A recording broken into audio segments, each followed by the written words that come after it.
दूसरों का बुरा न करें, अपनी प्राण रक्षा के लिए भी जानबूझकर किसी प्राणी का वध न करें। जहाँ मन हिंसा से मुड़ता है वहाँ दुख अवश्य ही शांत हो जाता है। सत्य के बारे में 3 चीज़ें ज़्यादा देर तक छुपी नहीं रह सकती।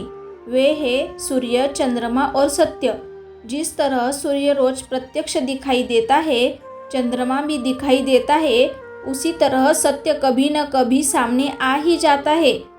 अंततः असत्य को अपने आचरण में ना उतारे, उससे दूर रहने में ही मनुष्य की भलाई है। जीवन का उद्देश्य सही रखें। जीवन में किसी उद्देश्य या लक्ष्य तक पहुंचने से ज़्यादा महत्वपूर्ण उस यात्रा को अच्छे से संपन्न करना होता है। प्रेम का मार्ग अपनाएं। बुराई से बुराई कभी खत्म नहीं होती। घृणा को तो केवल प्रेम द्वारा ही समाप्त किया जा सकता है। यह एक अटूट सत्य है। खुद जैसा औरों को समझना।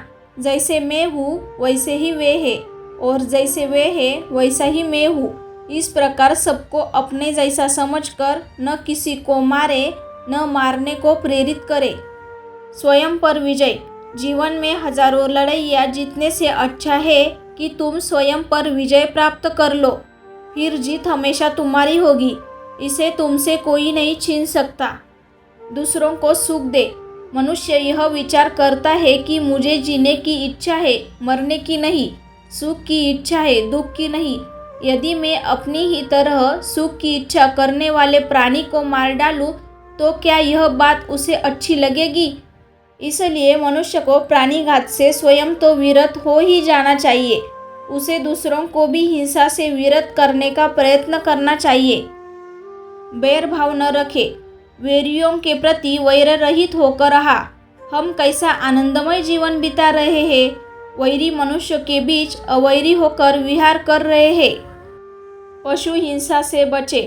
पहले 3 ही रोग थे, इच्छा, क्षुधा और बुढ़ापा।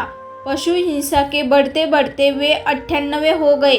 ये याजक है, पुरोहित निर्दोष पशुओं का वध करते हैं, धर्म का ध्वंस करते हैं। यज्ञ के नाम पर की गई यह पशु हिंसा निश्चय ही निंदित और नीच कर्म है। प्राचीन पंडितों ने ऐसे याजकों की निंदा की है। चर्म धारणा न करें। भगवान बोले, भिक्षुओं, महाचर्मों को, सिंह, बाघ और चीते की चर्म को नहीं धारण करना चाहिए। जो धारण करे उसे दुक्कट का द्वेष होता है। दोस्तों, चलिए मिलते हैं अगले वीडियो के साथ। तब तक के लिए धन्यवाद।